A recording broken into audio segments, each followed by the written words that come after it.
अस्सलामुअलैकुम नाजरीन, आज हम आपको कहीं लेकर नहीं आए, बल्कि आज हम बात करेंगे बाबी कमराट के ऊपर। ये सिर्फ लकड़ी और पत्थरों का एक बेजान ढांचा नहीं है, बल्कि ये एक ऐसी खामोश गवाही है जहां से इंसानी जज्बों की एक नई दास्तान शुरू होती है। नाजरीन, ये बाबी कमराट वो मकाम है जहां से जिंदगी के रास्ते तकसीम होते हैं। यहाँ से एक रास्ता देर और चतराल की तरफ निकल जाता है, तो दूसरा रास्ता हमें कमराट वैली की तरफ ले जाता है, और इसी का एक रुख अतरोड और कालाम की तरफ भी निकलता है। लेकिन वो रास्ता सिर्फ सीजन के चंद महीनों के लिए खुलता है और फिर कुदरत की खामोशी में गुम हो जाता है। जैसे ही आप इस तारीखी गेट के साए तले कदम रखते हैं, तो आपका इस्तकबाल दरियाए पंचकोड़ा का वो जलाल करता है जो बरसों से उन पत्थरों का सीना चीर कर अपना रास्ता बना रहा है।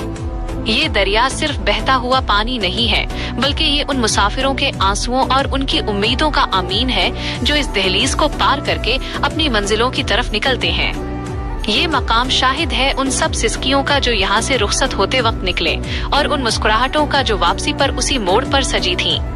जरा तसव्वुर कीजिए इन ओवरसीज पाकिस्तानियों का जो 8-8, 10-10 साल परदेस की कड़ी धूप में अपनी जवानी जला देते हैं। जब वो इतने तवील बरसों की मुसाफत काटकर पहली बार इस बाबी कमराट के साए में पहुंचते हैं, तो ये गेट एक मेहरबान मेजबान की तरह उनका इस्तकबाल करता है।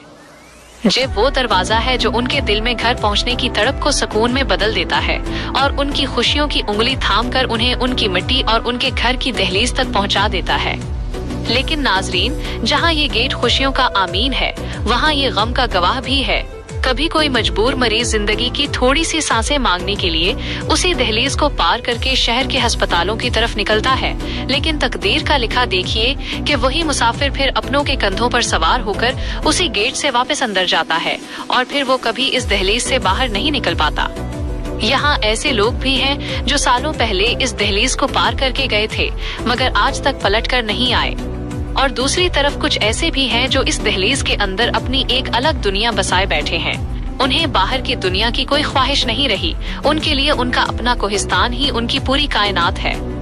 इस गेट के इस पार एक खूबसूरत दुनिया आबाद है, जहाँ 6 से 7 मुख्तलिफ जबानें बोली जाती हैं। यहाँ कोहिस्तानी का अपना एक रोब है, पश्तो का अपना एक लहजा है, और यहाँ और भी कई लोग और कई कबीले बसते हैं। इन सब की जबानें अलग हैं, उनके रंग अलग हैं, लेकिन जब ये सब इस वादी के साए में इकट्ठे होते हैं, तो उनके दिल एक साथ धड़कते हैं। यही मोहब्बत और यही भाईचारा इस इलाके की असल पहचान और इसकी रूह है। ये बाबे कमराट सच में एक ऐसा आईना है जो बछड़े हुओं को मिलाता है और जाने वालों की यादों को अपने सीने में हमेशा